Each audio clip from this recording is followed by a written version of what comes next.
There are a few common mistakes that I see often when it comes to writing expressions in Power Automate.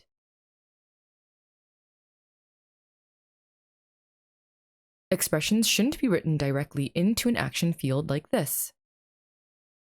When writing expressions, it's important that you use the expression builder. If you don't use the expression builder, the expressions you write will be treated as plain text.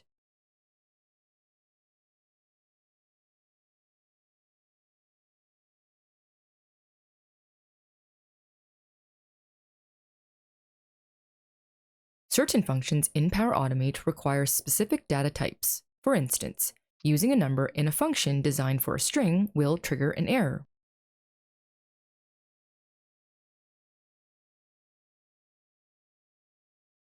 This also goes for using a string in a function that expects a numeric value.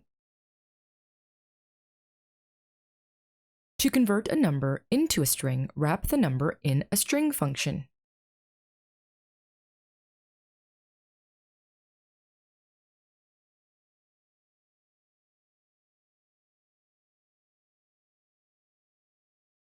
To convert a string into a number, wrap the string in an int function. Keep in mind that this isn't limited to just numbers and text. Any type of data mismatch will cause an error, such as providing a boolean, aka true or false, when a string is expected, or vice versa.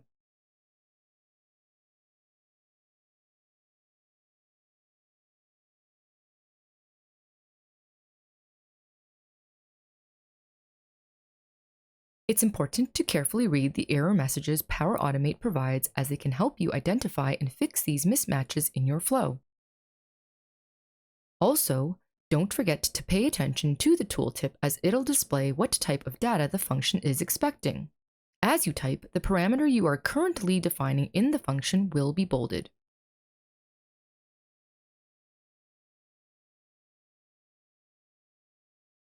Not accounting for null or undefined values in an expression can also cause your flow to fail. It's important to handle potential null values appropriately to prevent your flow from erroring out. Two functions that can help with that are empty and coalesce. What are some other issues you run into when writing expressions? Let me know in the comments. If you found this video helpful and wanted to see more videos like this, please consider giving it a like. Want to learn how to use the empty and coalesce functions?